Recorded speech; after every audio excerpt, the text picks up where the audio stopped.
자, 오늘은 우리 열왕기하 6장 말씀을 통해서 아름다운 소식이 있는 날, 아름다운 소식이 있는 날이라는 제목으로 함께 하나님 말씀 나누도록 하겠습니다. 오늘 본문인 열왕기하 7장 1절 말씀에 보면 7장 1절이 뭘로 시작하느냐? 엘리사 선지자의 예언의 말씀으로 오늘 말씀이 열리고 있습니다. 일종의 기쁜 소식, 지금 엘리사 선지자를 통해 복음이 오늘 선포되고 있습니다. 한번 1절 말씀 보시겠습니까? 1절 말씀 우리 같이 한번 읽겠습니다. 엘리사가 이르되 여호와의 말씀을 들을지어다. 여호와께서 이르시되 내일 이맘때에 사마리아 성문에서 고운 밀가루 한 서알을 한 세겔로 매매하고 보리 두 서알을 한 세겔로 매매하리라 하셨느니라. 아멘. 이게 무슨 뜻이냐면 당시 지금 사마리아 성의 상황으로 볼 때 지금 엘리사 선지자가 말한 건 절대로 이루어질 수 없는 상황입니다. 기적과 같은 일이거든요. 지금 성 안에는 양식을 구하지 못해서 수많은 사람들이 하루가 멀다 하고 굶어 죽어가고 있는 그런 상황인데 엘리사 선지자가 예언합니다. 내일 이맘때가 되면 아주 싼 값으로 모든 양식을 구하게 될 겁니다. 내일이 되면 먹을 게 너무너무 넘쳐서 값싼 가격에 모두가 거래될 것입니다. 그렇게 예언합니다. 이 말씀을 우리가 좀 더 자세히 이해하려면 앞장인 열왕기하 6장을 우리가 이해하셔야 되는데 시간상 우리가 살펴볼 수 없으니까 6장의 내용을 간단히 좀 요약해 보려고 합니다. 여러분, 북이스라엘, 남유다와 북이스라엘 나눠졌잖아요. 북이스라엘의 수도가 어디입니까? 성경 퀴즈, 다음에 성경 퀴즈를 한번 해야 될까? 이게 갑자기 침묵이 흐르는데. 북이스라엘의 수도 사마리아 성이죠. 사마리아. 근데 이 사마리아 성을 아람 군대가 총동원을 해서 이 사마리아로 쳐들어와서 성을 겹겹이 둘러싼 겁니다. 그리고는 성으로 들어가는 모든 보급로를 다 차단을 해요. 보통은 이제 군대가 쳐들어오면 성을 둘러싸고는 계속 공격을 가하죠. 근데 공격은 안 하고 이게 아사 작전을 하는 거예요. 이제 보급을 차단해 놓고 시간만 끌면 성 안에 있는 모든 식량이 떨어지면서 사람들이 지풀에 지가 꺾여서 이제 도저히 못 살겠다, 굶어 죽겠다, 그리고 손 들고 나오기를 지금 기다리는 겁니다. 시간이 지나면 지날수록 이게 성을 둘러싸고 있는 시간이 지나면 지날수록 그 성 안에 처참한 현상들이 상상을 초월할 만큼 놀라운 일들이 일어납니다. 곡식값은 폭등을 합니다. 먹을 게 없으니까 사람들이 그동안 먹지 않던 거였거든. 낙이 특뼈를 사서 구워서 먹어요. 심지어 합분태라는 게 있어요. 비둘기 똥이에요. 비둘기 똥. 여러분, 다람쥐 똥도 먹는 사람은 있긴 한데 비둘기 똥을, 비둘기가 똥 넣은 것 중에 좀 곡식이 좀 남았겠죠. 소화가 덜 되면. 그게 한 대에 200세겔을 팔았어. 그게 먹을 거라고. 그래도 배가 고파 죽겠으니까 정말 일어나서는 안 될 일이 그 성 안에 일어나는데 여인들이 서로 모여가지고 자식을 잡아먹기 시작했습니다. 열왕기하 6장 28절 29절에 보면 그 처참한 상황이 기록되어 있는데 한번 보시겠습니까? 6장 28절 29절 한번 보십시오. 6장 28절 29절 같이 읽겠습니다. 자, 시작. 또 이르되 무슨 일이냐 하니 여인이 대답하되 이 여인이 내게 이르기를 내 아들을 내놓으라. 우리가 오늘 먹고 내일은 내 아들을 먹자 하매 우리가 드디어 내 아들을 삶아 먹었더니 이튿날에 내가 그 여인에게 이르되 내 아들을 내놓아라. 우리가 먹으리라 하나 그가 그의 아들을 숨겼나이다. 이게 있을 수 없는 일 아니에요, 그죠? 얼마나 배가 고팠으면 자식을 돌아가면서 이게 삶아 먹는 그런 일들이 지금 사마리아 성 안에 일어나는 겁니다. 이런 상황에서 모든 백성들이 이런 절망 가운데 빠져 있을 때 이들에게 만약에 가장 기쁜 소식이 있다면, 가장 복음이 있다면 어떤 소식이겠습니까? 진짜 복음이 뭐예요? 내일 이맘때 너희가 먹을 게 풍족해서 배부도록 먹게 될 거다. 이게 복음이죠. 이게 기쁜 소식이죠. 이런 절망의 상황 속에서 바로 엘리사 선지자가 지금 7장 1절에 와서 바로 지금 복음 기쁜 소식을 선포하는 거예요. 여러분, 내일 이맘때가 되면, 여러분이 지금은 그런 상황이지만 내일 이맘때가 되면 너희가 정말 싼 값으로 모든 양식을 구하게 될 겁니다. 여러분 모두가 배불리 내일 아침이면 먹게 될 겁니다.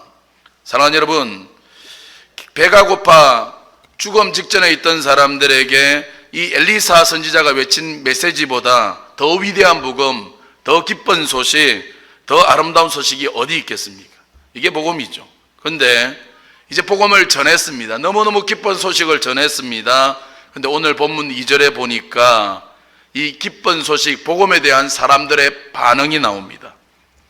와, 그래? 아멘. 하나님 말씀하시니까 그대로 될 거다. 아멘. 믿습니다. 그러면 될 텐데 어떻게 반응하느냐? 2절 보십시오. 자, 2절 말씀 또 다 같이 읽겠습니다. 자, 시작. 그때에 왕이 그의 손에 의지하는 자 곧 한 장관이 하나님의 사람에게 대답하여 이르되 여호와께서 하늘에 창을 내신들 어찌 이런 일이 있으리요 하더라. 엘리사가 이르되 내가 내 눈으로 보리라. 그러나 그것을 먹지는 못하리라 하니라. 여호와께서 하늘에 창을 내셔도 이런 일 어떻게 일어날 수 없다. 어찌 이런 일이 일어나겠냐? 뭐예요? 빈정거리는 거예요. 내일 여러분 배부르게 먹을 겁니다. 그러니까 하나님이 하늘 문을 열어도 그런 일 안 일어난다. 빈정거려요. 조롱해요. 기쁜 소식, 복음의 메시지를 전했는데 비웃습니다. 조롱합니다. 사랑하는 여러분, 오늘 우리가 이 기쁜 소식, 복음을 들고 가서 이들에게 기쁜 소식을 전해줄 때, 복음을 전할 때 사람들이 어떻게 우리에게 반응합니까? 와, 이런 기쁜 소식을 나에게 전해줍니까? 아이고, 너무너무 감사합니다. 그러나요? 많은 경우 그렇지 않아요. 많은 경우 오늘 우리를 비웃습니다. 많은 경우 오늘 우리를 조롱합니다. 믿으려면 좀 교양 있게 믿어라. 교양 있게. 이런 과학이 발달한 이런 기술 발달의 시대에 하나님이 어디 있냐? 하나님 믿을 바에 차라리 내 주먹을 믿어라. 심지어 믿지 않는 사람만 그런 게 아니라 믿는다고 하는 사람들도 오늘 우리를 비웃습니다. 야, 요즘과 같은 시대에 그렇게 무식하게 전도해서 전도가 되겠냐?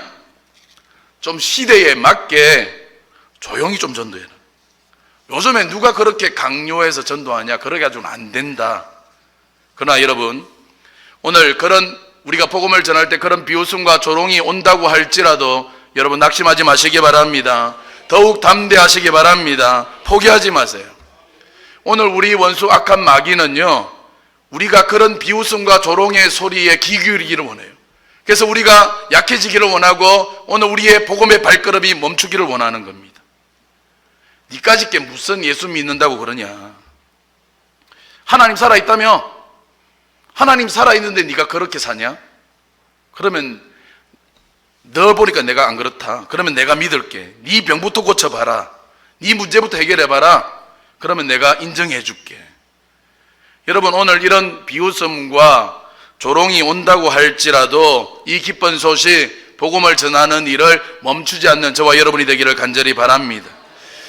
느헤미야도 똑같았죠. 느헤미야도 하나님의 사명을 받아서 무너진 예루살렘 성벽을 쌓을 때 산발락과 암몬 사람, 도비아 같은 사람들이 와서 계속해서 비웃고 조롱했습니다. 야, 너희들이 성벽 쌓는다고? 너희들이 쌓는 성벽, 여우가 한 마리 와가지고 성벽에서 통통통 뛰면 금방 무너질 성벽이야. 그런 거 왜 쌓냐? 그러면서 비웃고 조롱해요. 느헤미야는 이런 비웃음과 조롱이 있음에도 불구하고 흔들림이 없어요. 흔들림이 없이 하나님이 주신 사명의 길을 갑니다. 그래서 52일 만에 무너졌던 예루살렘 성벽을 재건하는 거거든요. 사랑하는 여러분, 오늘 우리가 전하는 복음이 능력인 줄 믿습니다. 예수의 이름이 생명입니다. 이를 확신하고 더욱 담대하게 선포하며 나아가는 오늘 주의 거룩한 군사들 다 되시기를 간절히 축원합니다. 오늘 본문에 이어지는 말씀을 보십시오. 3절, 우리 4절 말씀 또 같이 한번 읽겠습니다. 자, 시작. 성문어기에 나병 환자 4사람이 있더니 그 친구에게 서로 말하되 우리가 어찌하여 여기 앉아서 죽기를 기다리랴. 만일 우리가 성읍으로 가자고 말한다면 성읍에는 굶주림이 있으니 우리가 거기서 죽을 것이요, 만일 우리가 여기서 머무르면 역시 우리가 죽을 것이라. 그런즉 우리가 가서 아람 군대에게 항복하자. 그들이 우리를 살려두면 살 것이요 우리를 죽이면 죽을 것이라 하고. 무슨 말인지 알겠죠? 성벽, 성 안에, 성문 밖에 나병 환자 4사람이 있었습니다. 잘 아시는 것처럼 나병 환자는 율법에 의해서 성 안에 같이 공동체 안에 들어볼 수가 없습니다. 그래서 성에서 쫓겨나서 성문 밖에서 이런 어두컴컴한 동굴 속에서 같이 나병 환자들끼리 모여 사는 거예요. 근데 지금 사마리아 성 안에 살고 있는 사람들도 지금 굶어 죽어가고 있는 판인데, 성 밖에 있는 이 나병, 밖에 있는 사람들은 그 성 안에 있는 사람들이 던져주는 음식을 지금 얻어먹고 사는 사람들인데, 그들이야 오죽했겠습니까? 성 안에도 먹을 게 없는데 성 밖 사람은 어떻겠어요? 그래서 성문 밖에 사는 나병 환자들이 이러다가 굶어 죽을 것 같으니까 스스로 자기 살 길을, 성 안에 사람을 의지하지 않고 자기 살 길을 찾으려고 생각하는 거예요.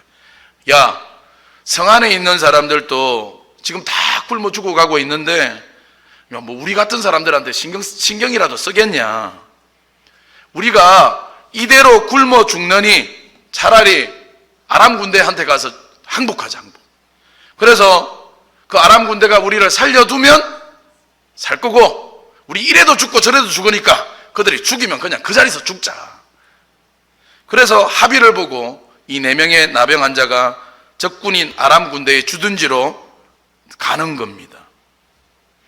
근데 이게 웬일입니까? 아람 군대의 진지에 당도해 보니까 정말 놀라운 일이 일어나 있는 거예요. 그렇게 많던 겹겹이 성을 둘러싸고 있던 군사들이 한 사람도 보이지 않아요. 아무도 없어요. 심지어 수많은 음식들이 산더미처럼 막 쌓여 있는 겁니다. 얼마나 놀라운 일입니까? 이게 도대체 어떻게 된 일이냐? 성경은 그 이유를 오늘 6절에 정확하게 우리에게 가르쳐 주고 있습니다. 자, 6절 말씀 또 같이 읽겠습니다. 자, 시작. 이는 주께서 아람 군대로 병거 소리와 말소리와 큰 군대의 소리를 듣게 하셨으므로 아람 사람이 서로 말하기를 이스라엘 왕이 우리를 치려하여 헷 사람의 왕들과 애굽 왕들에게 값을 주고 그들을 우리에게 오게 하였다 하고, 간밤에 하나님께서 아람 군대 안에 역사하기 시작한 거예요. 그 밤에 이 아람 군대의 사람들의 귀에만 들리는 거예요. 하나님이 하신 거죠. 그들의 귀에 걸리는데 막 아주 요란한 따닥따닥따닥 말발굽 소리가 막 요란하게 귀에 들리는 거예요. 거기다가 무수한 군대가 쳐들어오는 것 같은 그런 굉장한 소리가 그들 속에 들렸습니다. 그러니까 아람 군인들이 그 밤에 그 소리를 듣고 잔뜩 겁을 집어먹은 거예요. 야, 이거 큰일 났다. 지금 이스라엘이 주변 강대국과 동맹을 맺고 그들이 지금 도와주러 지금 급히 왔나 보다. 야, 우리 큰일 났다. 이러다 우리 죽겠다. 그리고는 그렇게 생각하고는 그러면 날 살려라. 지금 사는 게 중요하니까 모든 걸 다 버려두고 몸만 빠져나온 거예요. 허겁지겁 급하게 그 밤에 다 도망한 겁니다. 7절 보시겠습니까? 7절. 해질 무렵에 일어나서 도망하되 그 장막과 말과 나귀를 버리고 진영을 그대로 두고 목숨을 위하여 도망하였다. 4명의 나병 환자들의 입장에서 한번 생각해 보십시오. 딱 봤더니 아무도 없고 산더미처럼 음식이 쌓였어요. 어떤 생각이 딱 들까요? 이게 웬 떡이냐? 이게 웬 떡이냐? 이게 웬 행제냐? 나병 환자들이 도착해 보니까 산더미처럼 쌓여 있는 거예요. 지금껏 얼마나 배가 고팠겠습니까? 그러니까 누가 눈치 볼 것도 없어요. 누가 먼저라고 할 것도 없이 막 달려가서 허겁지겁 막 배를 채우기 시작합니다. 양고기도 먹고 빵도 먹고 우유도 마시고 정신없이 먹었습니다. 어느 정도 배가 다 차고 나니까 이제 뭐가 보여요? 배가 부르니까 이제 주변 게 보여요. 보니까 수많은 은과 금과 의복들이 흩어져 있는 거예요. 정신없이 이 장막 들어가서 가져다가 감춰두고 또 다른 장막에 들어가서 은과 금과 의복을 가져다가 또 감춰두었습니다. 하여튼 그들이 한 일은 뭐냐? 이 나병 4명의 환자들이 한 일은 뭐냐?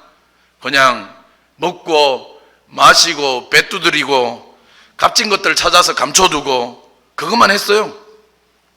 세상적으로 말하면 뭐 한 거예요? 행제한 거예요. 졸지의 부자, 졸부된 거죠, 졸부. 한 젊은 남자가 나이 드신 갑부에게 찾아갔대요. 자기도 이제 부자가 되고 싶으니까, 어르신, 어떻게 그렇게 돈을 많이 벌 수 있습니까? 어떻게 했기에 그렇게 벌게 됐습니까? 물었어요. 그랬더니 갑부인 어르신이 말하는 거예요. 1932년이었지. 1932년이었지. 사회적으로 엄청난 공황이 있었고, 그때 내 손에는 딱 1,000원이 있었네. 1,000원. 난 그 1,000원을 가지고 시장에 가서 사과 하나를 샀네. 그리고는 그 사온 사과를 하루 종일 강을 내고 닦고 강을 내고 따고 강을 내고, 그래서 뺀질뺀질하게 만들어서 그날 저녁에 그 사과를 2,000원에 팔았네. 아침에 1,000원짜리 사과 하나 사서 강을 내어서 2,000원에 저녁에 팔았어. 그 다음날 나는 아침 일찍 2,000원을 가지고 시장에 가서 사과 2개를 샀네.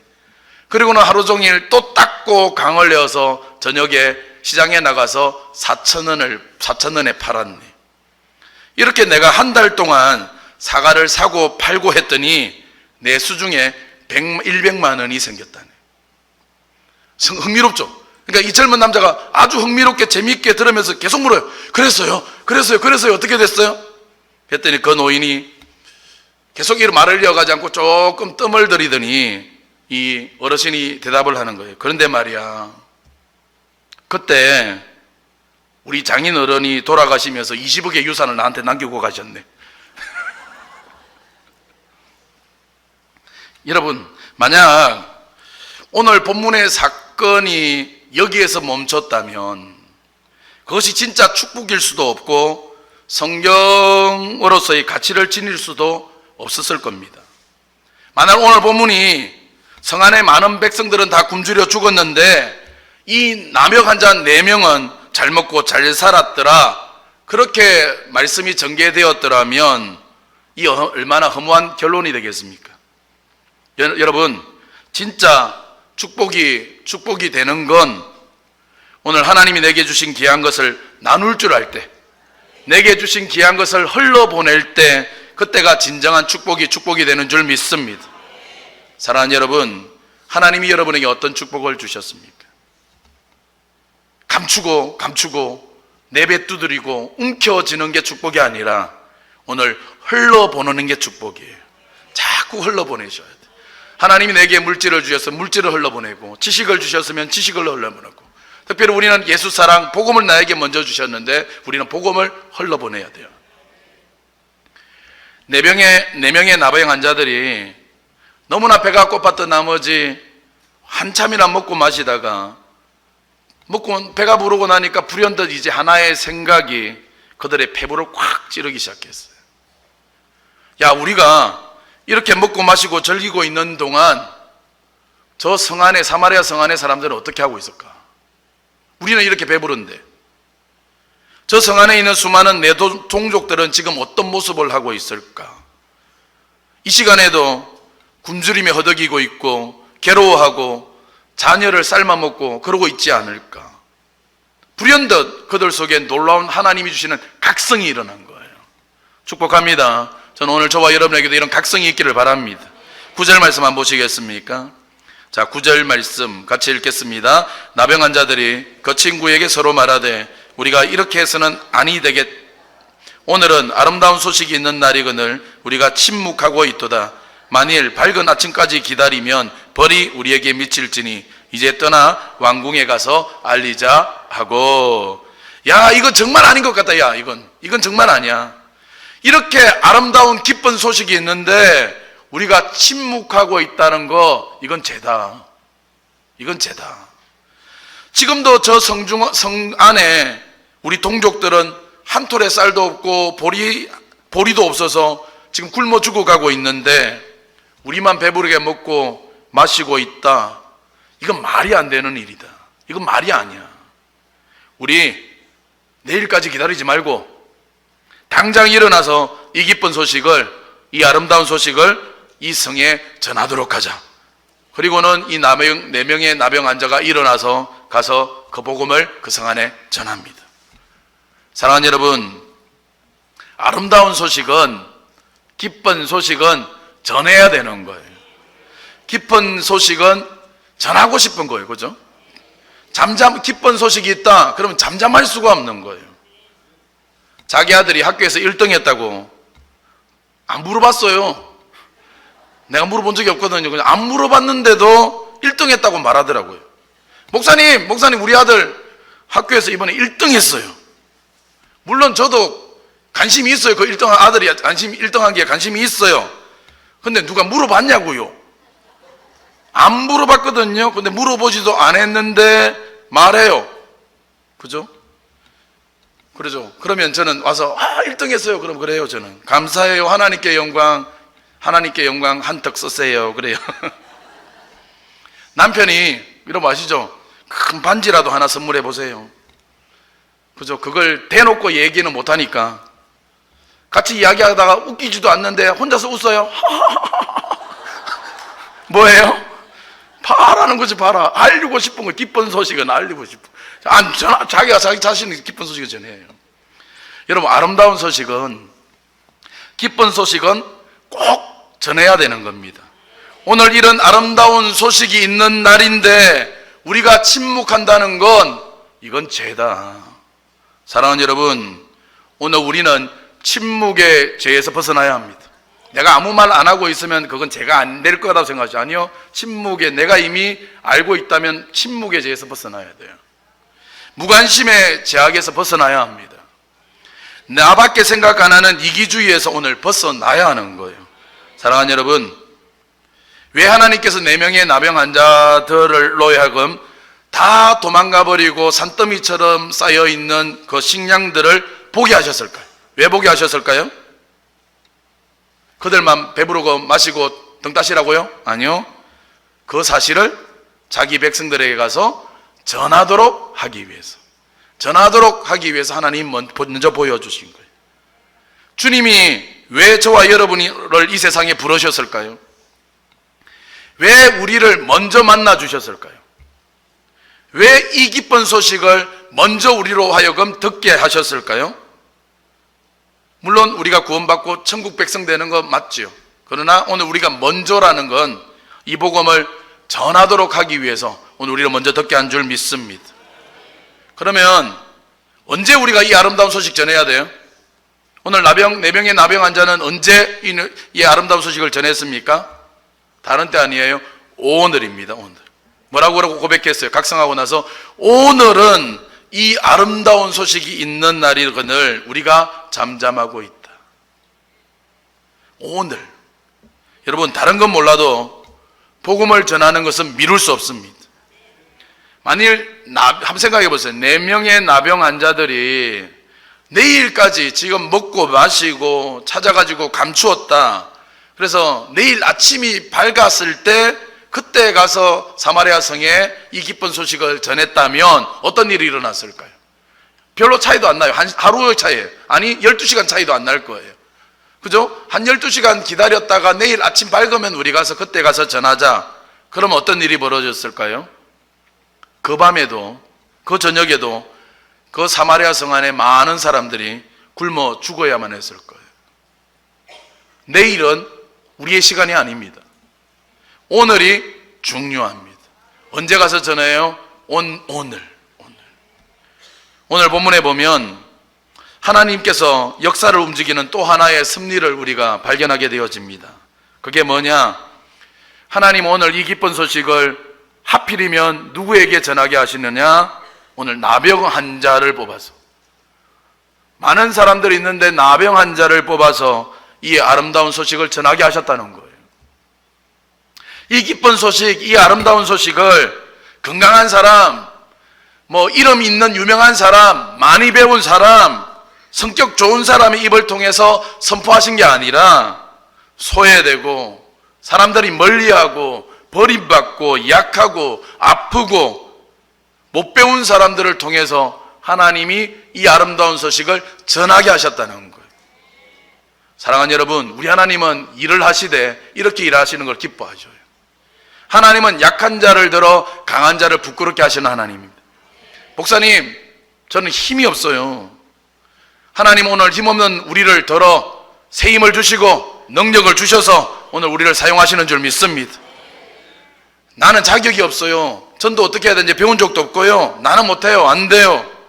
자신 없어 하지 마십시오. 하나님께서 자격 없는 우리를 통해 오늘 일하시기를 더 기뻐하십니다. 나는 약하고 무식합니다. 포기하지 마십시오. 하나님께서 약한 자를 들어 강한 자를 부끄럽게 하시고 무식하다는 자를 들어 지혜로운 자를 부끄럽게 하시는 줄 믿습니다. 나는 예수 믿어도 인재 믿는데요, 이제 믿어서 저는 별로 아는 것도 없는데요, 아무것도 몰라요. 그러나 내가 만난 예수님은 있잖아요. 자세히 다는 몰라도 내가 만난 예수님의 그 기쁨은 있잖아요. 여러분, 때로는 모르는 게 약일 수 있어요. 우리는 너무 많이 알아서 못 가요. 그죠? 너무 많이 알아서 그냥 가서 전하면 되는데, 희한한 건 하나님은 저 별로 모르는데 초신자인데 초신자이기에 특별히 더 도와주시는 걸 보게 되어집니다. 여러분, 바로 내가 오늘 하나님의 일을 해야 될 사람인 줄 믿습니다. 복음을 전해야 될 사람은 누구예요? 사모님이 잘하시니까 사모님이 해요? 복음은 누가 전해요? 네가 아니라 바로 내가 해야 돼. 자, 옆 사람에게 한번 보시면서 복음은 바로 나입니다. 근데 복음 전할 사람은 바로 납니다. 이야기해 주세요.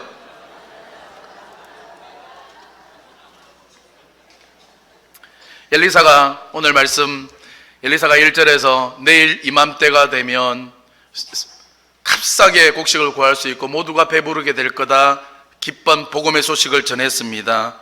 그런데 오늘 말씀해 보니까 엘리사의 예언대로 그대로 이루어집니다. 자, 16절, 오늘 일절 하지만 16절 한 번만 보고 이제 말씀 정리할게요. 16절 말씀 보십시오. 16절 같이 읽겠습니다. 자, 시작. 백성들이 나가서 아람 사람의 진영을 노략한지라 이에 고운 밀가루 한 서아에 한 세겔이 되고 보리 두 서아가 한 세겔이 되니 여호와의 말씀과 같이 되었고, 여호와의 말씀과 같이 되었다. 할렐루야. 하나님은 말씀대로 역사하시는 분이에요. 오늘 하나님 나가서 전하면 우리와 함께 하시겠다 약속하십니다. 오늘 하나님이 함께 하시면 될 줄 믿습니다. 비웃고 이 복음을 전했을 때 비웃고 조롱했던 왕의 장관은 엘리야가 말했거든. 너는 그 소식을 듣겠지만 너는 절대로 그거 못 먹을 거다 예언했거든요. 그 말씀대로 됩니다. 20절 보십시오. 20절 또 읽겠습니다. 그의 장관에게 그대로 이루어졌으니 그 백성이 성문에서 그를 밟음에 죽었더라. 하나님께서 엘리사를 통하여 주신 말씀이 그대로 이루어졌습니다. 사랑하는 여러분, 하나님은 신실하신 분이십니다. 하나님은 오늘 우리에게 주신 약속의 말씀을 반드시 지키시는 하나님인 줄 믿습니다.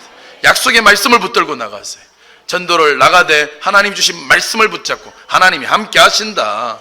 나는 가서 전하면 열매 맺게 하시는 분은 하나님이시다. 말씀 붙잡고 나가십시오.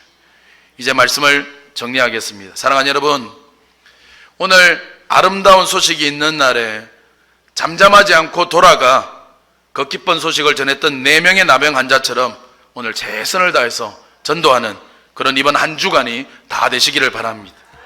이제 며칠 남았어요? 답 항상 잘 가르쳐주고 있어요. 이제 딱 2주 남았어요. 14일. 긴 것 같지만 결코 긴 시간 아니에요.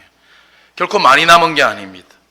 1+1 새생명 축제, 이번에 예수 사랑 큰 잔치가 우리 늘 기도하고 우리 각오했던 것처럼 한 사람이 적어도 한 영혼은 꼭 전도하고 꼭 초청하고 열매 맺는 오늘 천국 잔치가 되기를 주님의 이름으로 축원합니다.